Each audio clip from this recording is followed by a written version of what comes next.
Last month I published alongside my annual report a subject report on the development of citizenship in schools. The report celebrates the success of some schools in implementing the citizenship curriculum. It praises those schools where there have been substantial developments in the subject, and which now go a long way towards fulfilling national curriculum requirements. In the report we are critical of schools which have not taken citizenship seriously, either through reluctance or lack of capacity to make appropriate provision in the curriculum. Citizenship is marginalized in the curriculum in 1/5 of schools. It is less well established in the curriculum than other subjects, and less well taught, and some critics have seized on this as a reason for wanting to step back from supporting it. Yet, the progress made to date by the more committed schools suggests that the reasons for introducing citizenship are both worthwhile and can be fulfilled, given the time and resources. Indeed, those reasons are given added weight by national and global events of the past few months. While not claiming too much, citizenship can address core skills, attitudes and values that young people need to consider as they come to terms with a changing world.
However, we have to be realistic.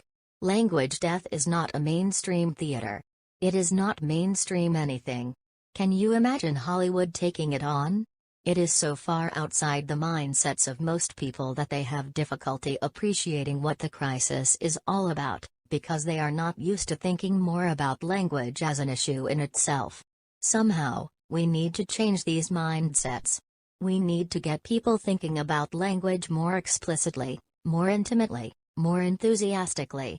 Interest in a language is certainly there, in the general population. Most people are fascinated by such topics as where words come from, or what the origin of their town's name is, or whether their baby's name means anything. They are certainly prepared to play Scrabble and a host of other language games ad infinitum, and language games are often found on radio and television, too, but a willingness to focus that interest on general issues, a preparedness to take on board the emotion and drama inherent in the situation of language endangerment, is not something that happens much.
Within most developed countries, notions of pragmatism, notions of the fact that we have democracies, have succeeded in tempering the market economy. In the 19th century, the Industrial Revolution has a very negative effect on people, particularly working classes all over the world. We see data where life expectancy was reduced, hikes we were reduced, we were looking at the medical record. We can see that actually, living standards, much among large fractions of the population, actually went down. But eventually, we passed the legislation about working conditions. And we circumscribed some of the worst kinds of behavior. We eventually, in the 20th century, we put regulations that composed better environmental conditions. And so some of the damage was reversed, and that we have made the market economy work, and ways that the benefits of the all is far more what we shared in the world 100 years ago.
Biology is considered one of the natural sciences. It is the science of life and life's processes. And like life, science is better understood by observing it than by trying to create a precise definition. Over the next 15 weeks, we will be observing the science of biology. In many ways, biology is the most demanding of all sciences. This is partly because living systems are so complex. Biology is also a multidisciplinary science. It requires knowledge of chemistry, physics, and mathematics. And of all the sciences, biology is the most linked to the social sciences and humanities. The word science comes from a Latin verb meaning to know. Science is a way of knowing. It emerges from our curiosity about ourselves and our world. Striving to understand is one of our basic drives. Who are scientists?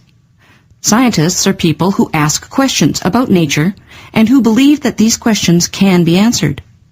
Scientists are explorers who are passionate about discovery. This course has something for all of you to discover. If you're a biology major or a pre-medical student, you'll discover ways to become a better scientist. If you're a physical science or engineering major, you'll discover in biology many applications for what you've learned in your other science courses.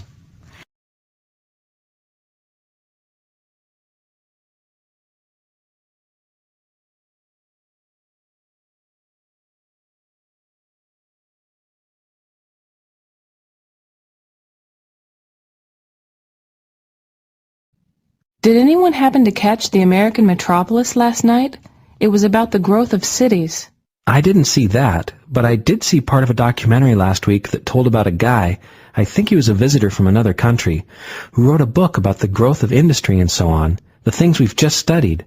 I remember he said there was a huge population explosion that turned America into a nation of cities all within a decade. He was talking mostly about Baltimore. Baltimore then or now? In the 19th century, right after the Civil War. The program you saw was part of the same series as the one I want to tell you about. Last night the topic was New York City. As early as 1880, the federal government wrote a report on how the 5 separate municipalities of New York actually constituted one vast metropolitan area. It was a progressive way of thinking at the time, and within 20 years, those 5 municipalities were officially united as a single city by a vote of the people. To this day, however, each borough maintains traces of its original independence. I agree with that. I'm from Brooklyn, and it's definitely different from the rest of New York.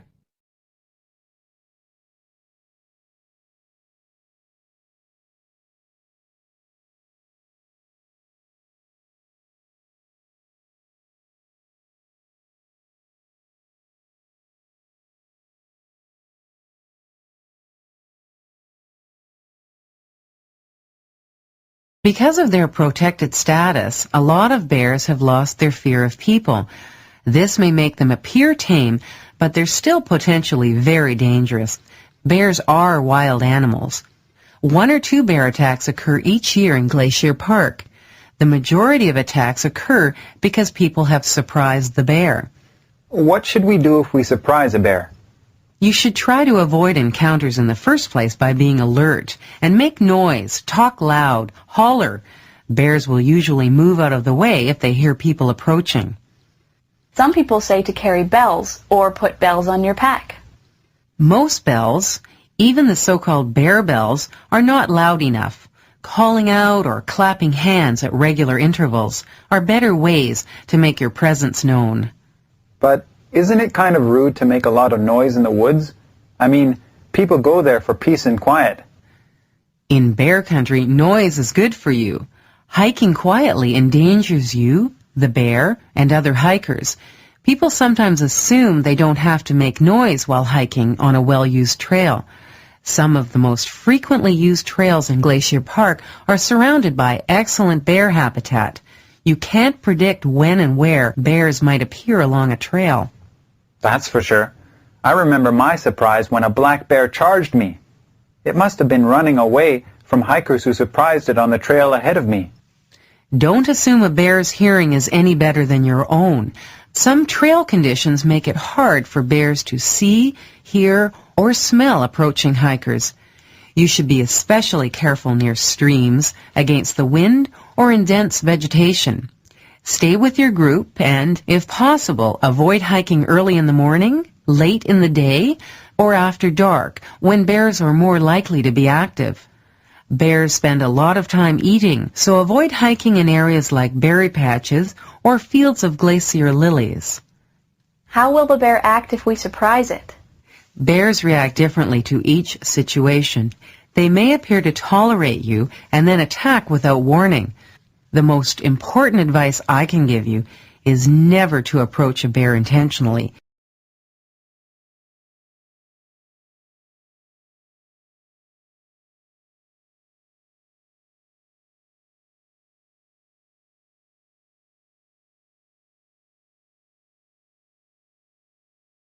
There are some 250 million cars in America, 250 million cars in the country with just over 300 million people. And most of those vehicles, of course, are gas-powered. This poses a huge challenge given the limited supplies of oil and the growing urgency of the global warming crisis. But there is good news, according to our guests today. And that is we have the know-how and the technology to build sleek, fast automobiles that don't use gasoline. These vehicles of tomorrow are powered by hydrogen, electricity, biofuels and digital technology.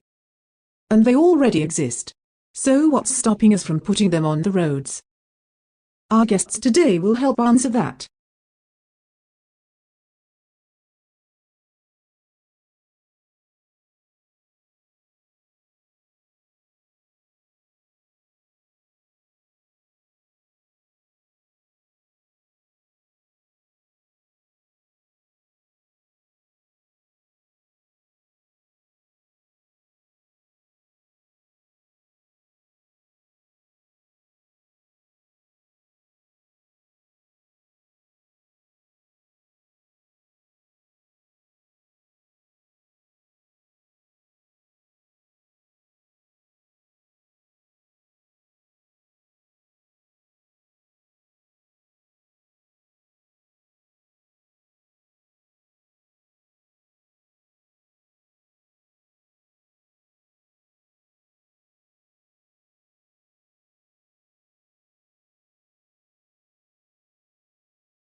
During the past week, NPR has been reporting on the growing income gap in America. Economists say one big reason for the widening divide is the steady loss of manufacturing jobs, as more and more U.S. companies move factory jobs overseas. People who lack skills and education have trouble making a decent living. When the Carrier Air Conditioning Company shut down its Syracuse, New York plant in 2004, 1,200 jobs were lost. The current financial state of the laid-off workers depends on their skills, age, and degree of determination.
Okay, so let's have a quick summary, because we've galloped through a bit of philosophy here.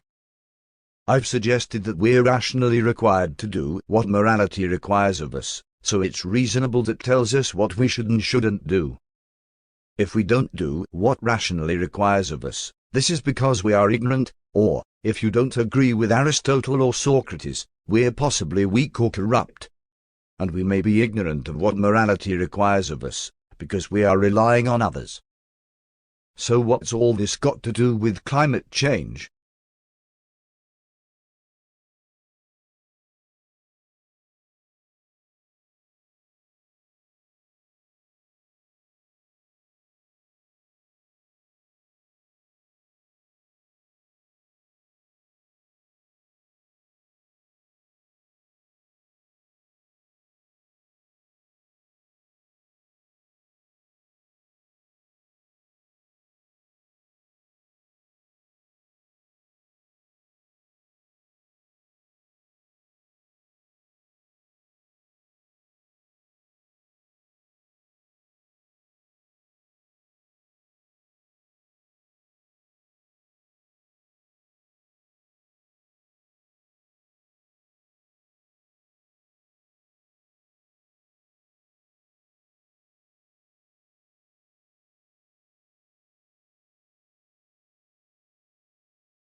And as far as getting acquired, I mean, we're trying to focus on the product. I think that if a lot of companies are built to be acquired, and I think what happens there is you leave yourself in a really vulnerable spot because you're growing and you say, hey, I won't hire that expensive VP of whatever because, hey, man, any day now we're going to get acquired. And then your product winds up suffering. So I think you need to really want to do the company, because you don't know how long you're going to be at it, and luckily I've been searched a long time. I don't want to stay in search, so it's fine with me whatever happens with the company. But you have to focus on building the product to making the product better, and you have to focus on building a sustainable company.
It all started last spring when the Food and Drug Administration placed a black box warning on some popular anemia drugs. The labels warn against using the drugs in cancer patients with relatively mild anemia resulting from chemotherapy. The FDA says the drugs clearly shorten survival and speed the progression of cancer. In people with slightly worse anemia, the drugs might have the same effects. To Barry Straub, Medicare's chief medical officer, the message was clear.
I'm absolutely delighted first of all to have been appointed to this professorship. The role is going to be about public engagement in science. It is about making science accessible to as wide an audience as possible. It's about encouraging young people to think about science as a career. It's about making it easier for academics here at the University of Birmingham to talk about their research to the general public, and it's not just about a one-way flow of information. It very much is about a dialogue.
Why do we need more entrepreneurs right now?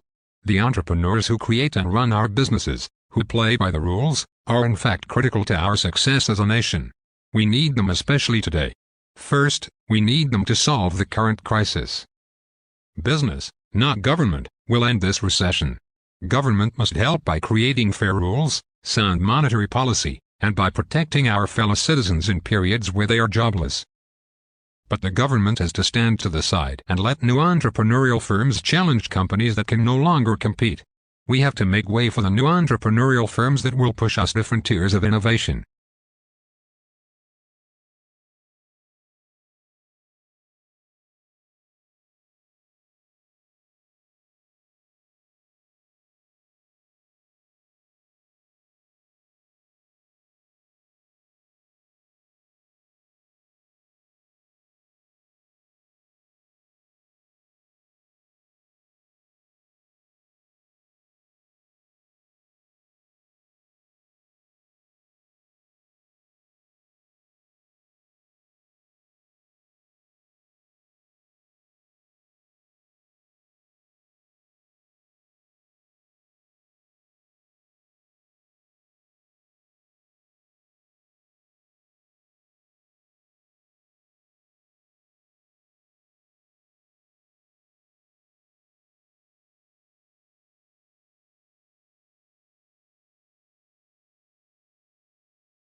Our knowledge of the oceans 100 years ago was confined to the two-dimensional shape of the sea surface, and the hazards of navigation presented by the irregularities in depth of the shallow water close to the land.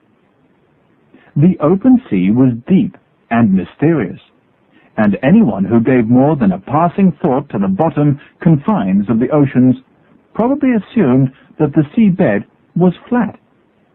Sir James Clark Ross had obtained a sounding of over 2,400 fathoms in 1839, but it was not until 1869, when HMS Porcupine was put at the disposal of the Royal Society for several cruises, that a series of deep soundings was obtained in the Atlantic, and the first samples were collected by dredging the bottom. Shortly after this, the famous HMS Challenger expedition established the study of the sea floor as a subject worthy of the most qualified physicists and geologists. A burst of activity associated with the laying of submarine cables soon confirmed the Challenger's observation that many parts of the ocean were 2 to 3 miles deep, and the existence of underwater features of considerable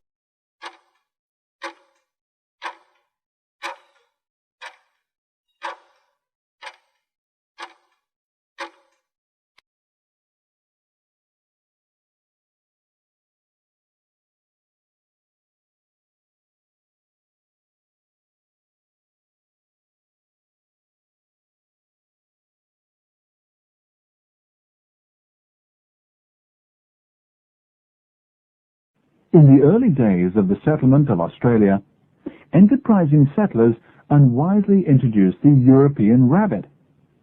This rabbit had no natural enemies in the Antipodes, so that it multiplied with that promiscuous, abandoned characteristic of rabbits.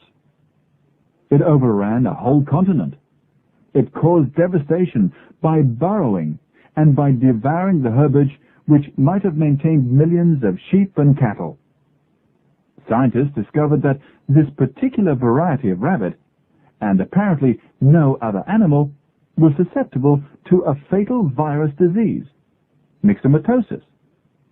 By infecting animals and letting them loose in the burrows, local epidemics of this disease could be created. Later it was found that there was a type of mosquito which acted as the carrier of this disease and passed it on to the rabbits. So while the rest of the world was trying to get rid of mosquitoes, Australia was encouraging this one. It effectively spread the disease all over the continent and drastically reduced the rabbit population. It later became apparent that rabbits were developing a degree of resistance to this disease, so that the rabbit population was unlikely to be completely exterminated. There were hopes, however, that the problem of the rabbit would become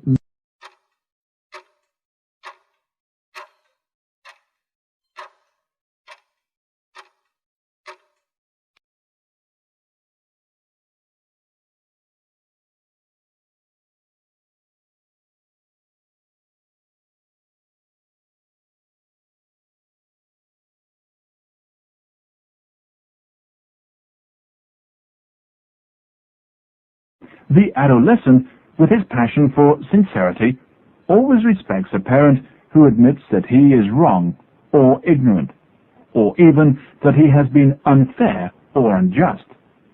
What the child cannot forgive is the parent's refusal to admit these charges if the child knows them to be true. Victorian parents believed that they kept their dignity by retreating behind an unreasoning authoritarian attitude.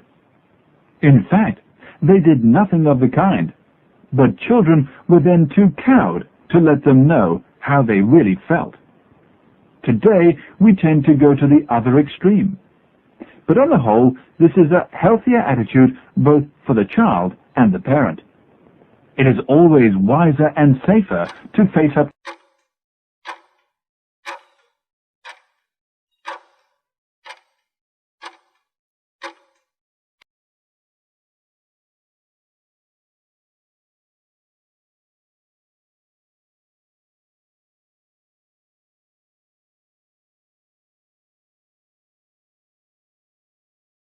In the 19th century, few people could afford to travel abroad. It was expensive, and there weren't the mass transport systems that we have today. So curiosity about foreign lands had to be satisfied through books and drawings. With the advent of photography, a whole new dimension of reality became available. Publishers were not slow to realize that here was a large new market of people hungry for travel photography, and they soon had photographers out shooting the best-known European cities, as well as more exotic places further away. People bought the pictures by the millions, and magic lantern shows were presented in schools and lecture halls. Most popular of all, however, was the stereoscopic picture, which presented three-dimensional views and was considered a marvel of Victorian technology.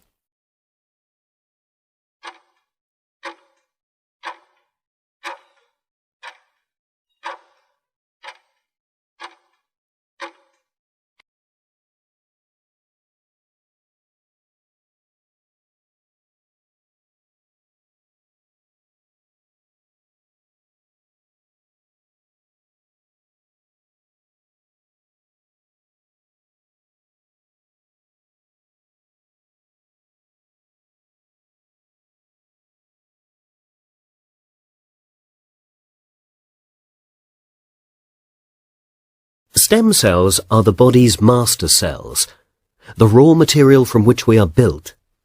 Unlike normal body cells, they can reproduce an indefinite number of times and, when manipulated in the right way, can turn themselves into any type of cell in the body. The most versatile stem cells are those found in the embryo at just a few days old. This ball of a few dozen stem cells eventually goes on to form everything that makes up a person. In 1998, James Thomson announced that he had isolated human embryonic stem cells in the laboratory. At last, these powerful cells were within the grasp of scientists to experiment with, understand, and develop into fixes for the things that go wrong.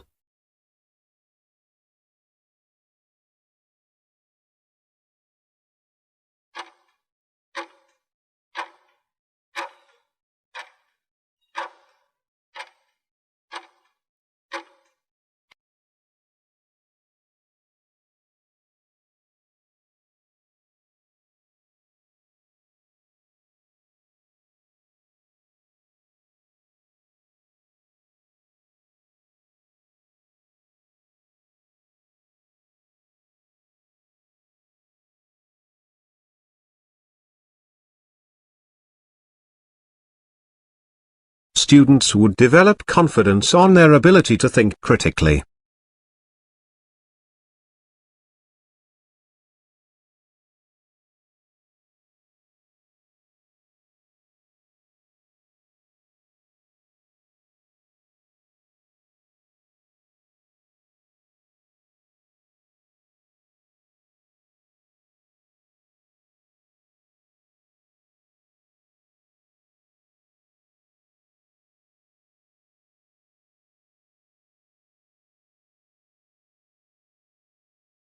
Participants are initially collected from a range of foundation subjects.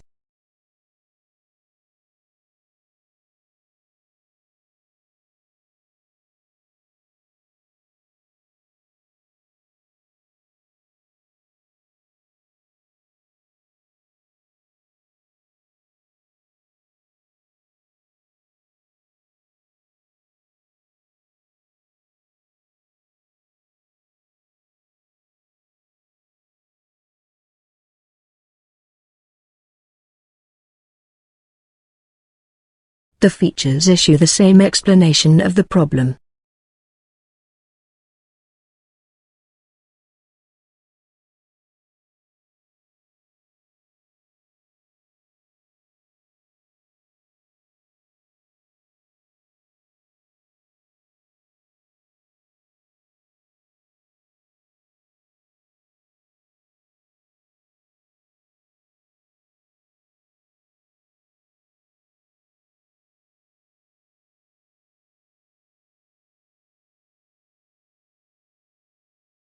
She received the scholarship from the State Library.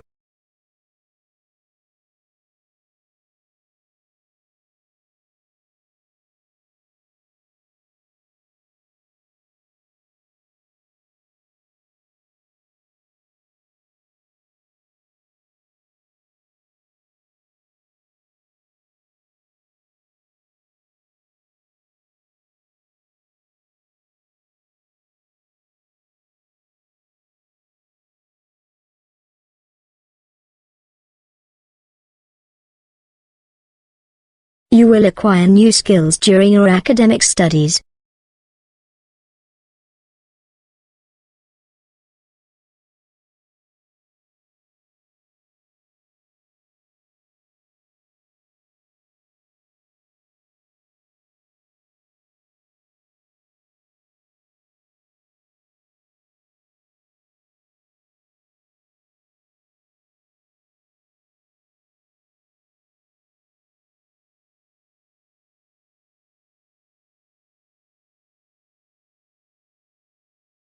Create a playlist of your favorite music to help you relax in difficult situations.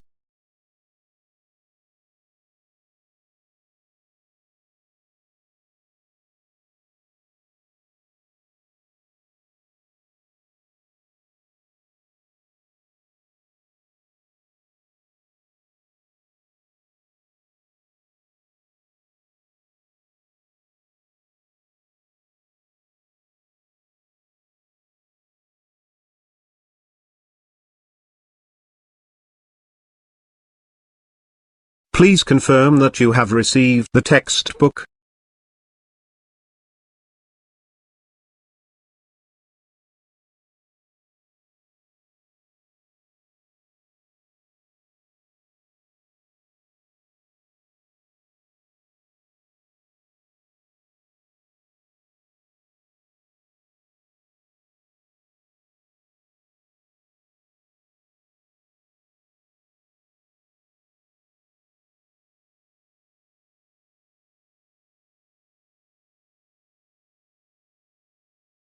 The artists and conservative politicians earn their rules of politics.